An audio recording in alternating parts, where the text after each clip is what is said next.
I suppose. So Tony Hendra went back to America, eventually finding fame as the cricket bat-wielding manager Ian Faith in the movie This Is Spinal Tap.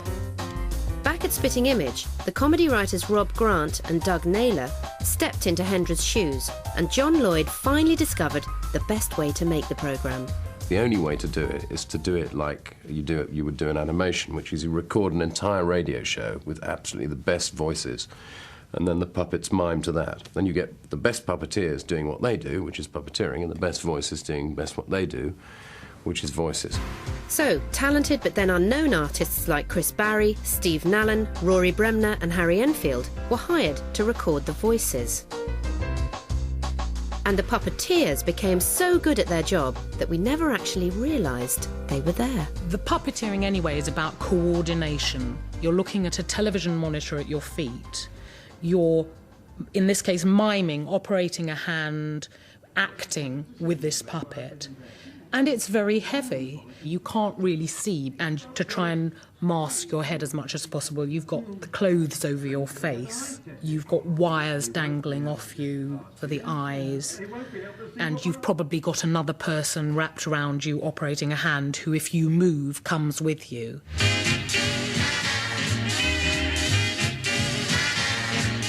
I can remember we did some musical numbers, and I had something like the Geoffrey Howe puppet. And you think of them as puppets, like almost glove puppets, but those things were 2/3 life-size and were incredibly heavy. And I can remember halfway through this song waving this around and eventually thinking, my arm's going to fall. And I decided it was about time that Geoffrey Howe had a little nap and just lay on the top for the rest of the song.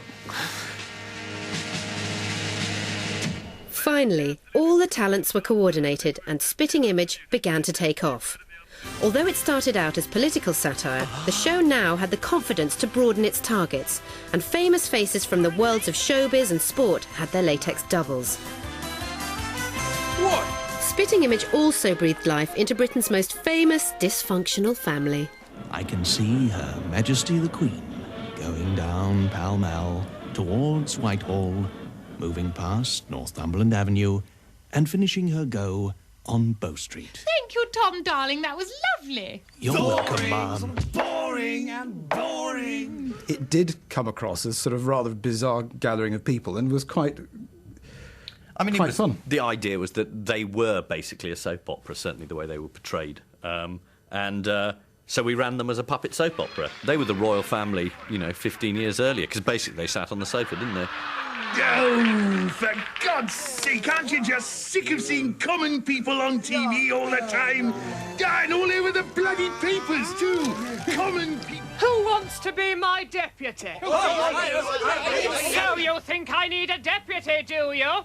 But for the best soap opera storylines, there was still nothing to beat Downing Street. It just seemed as if that Conservative government was full of just great big characters. I know what to do. Brilliant. Fabulous. A real gobsmacker, PM. Amazing. In the middle of a third term, you can still come up with a cracker like that. I haven't told you what my idea is, you creep. Douglas Hurd had a very stupid Dalek voice, which was Harry Enfield, wasn't it? But it didn't work last time. Telecom was useless before, and it's still useless. Well, we clearly didn't privatise it enough. To me, it was very important to make the voice look like the puppet.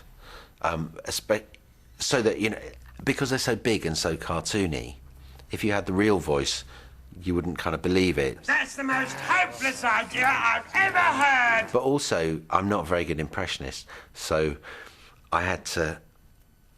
A lot of them I really couldn't do, when I was trying to do them like normally. So the more I could make them over the top and the more kind of aggressive, the more likely I was to get the part. Do we have any other business? I bloody well hope not. We've sewed it all off. The supporting cast may have been smaller, but it was perfectly formed. David Steele blamed Spitting Image for the collapse of the SDP Liberal Alliance and the loss of his image as a politician. What happens if we lose the next election? We'll merge, David. Merge? Yes, into one party. Even though David Steele, I mean, his voice is about that range. I think it's sort of about like that. But we made it very, very small and squeaky to go with the puppet kind of thing. And then David Owen, who was Chris Barry, I think, We do this sort of rather deep thing. And what will we call this one party, David? Well, we'll take one word from your party and one word from my party. Which words? From mine, social democratic, and from yours, party. Oh. We're hopeless, hopeless. It's inconceivable that anyone can cope less. We're not going to win, we don't know how. If we ever stood a chance, we've blown it now. Then there was the good old Labour Party. Remember that? Led by someone called Kinnock? Who is Kinnock? Remind me again. Yes, he went to Europe, didn't he? I've got another great idea. I'm going to stand for the leadership of the Labour Party. Vote for me, and I might have a bit of a look at the poll tax. You are the leader of the Labour Party, you ridiculous man. Thanks for your support, Royston. I'll take that as a definite yes, then. But the show was always a vehicle for its leading lady. Gentlemen, pray be upstanding for your most gracious sovereign, the Queen. Good evening, boys. Good evening, Your Majesty. Mrs. Thatcher is a brand name, really, in spitting image terms, not a person. I'm ready to see you now, Mom. I shall fire you all and do your jobs myself. Everything is perfectly normal. I am in control.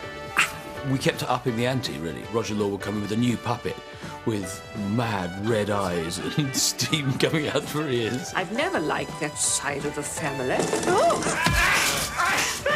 Sweet and reasonable! Sweet and reasonable! Sweet and reasonable! I think one of the reasons why the programme was a success was because it was on during her time. It wasn't long before publicity-seeking politicians realised the awesome potential of Spitting Image. Good grief, he exclaimed. Me on the O-level syllabus? Yes. He repeated in a pleased, flattered, but not going to let it go to my head, no, sir, not me, I'm just a humble genius wordsmith sort of way. People like Geoffrey Archer sent in his voice tapes so we could get his voice right. People like Edwina Currie, who was only a junior minister, but became this big character just through being on Spitting Image.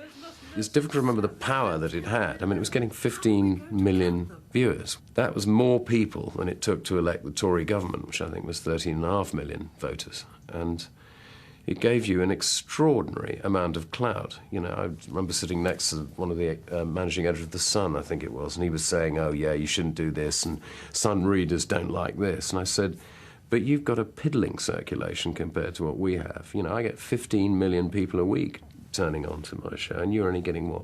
What's your circulation, 2-3 million? Nothing. Spitting Image was so influential that it became a kind of unofficial opposition. Unfortunately, we couldn't vote for puppets. Reagan licking, acid stripping, curb, brought insider trading, overbending, never ending. Tory. I think the best show we were ever involved in was the election show of 1987, which was done as a live show immediately after the polls had closed. We weren't allowed out beforehand, which is quite flattering, because the idea that Spitting Image would influence the election, I mean, that's what you want to be told. Well, on the basis of what we've heard so far on our poll of polls, we forecast that the new Parliament will look like this. We took a bit of a gamble, because in the run-up to the election, everybody was saying Kinnock's 10 points ahead in the polls. He's going to walk it. And we just sort of thought, we can't really ever believe this of the Welsh windbag. The polls have now closed, shortly to be followed by the rest of the hospitals, the schools and the BBC. Ha ha ha ha ha. And the opinion polls were way out, because the Tories got in with a massive majority. But it was jolly lucky for us that she won, because otherwise we'd have looked very, very silly. Yes, there would have been compensations, though. Yes. Kinnock in power. Can you imagine it? Come on, boyo. Pick yourself up. You're not finished yet. By now, Kinnock wasn't the only one considering his future. Well, it was hell, you know. It was really horrible doing it. The business of how hard it was. You know, I used to, get to bed at maybe 1:30 in the morning, sometimes crash into bed in the Holiday Inn and have to get up at 5 to read all the papers. And sometimes I used to sit in the bath and cry, you know, it's too difficult, it's too impossible. Instead of soldiering on like Neil Kinnock, John Lloyd left and turned his attention to Blackadder, a show with only one rubber-faced member of the cast.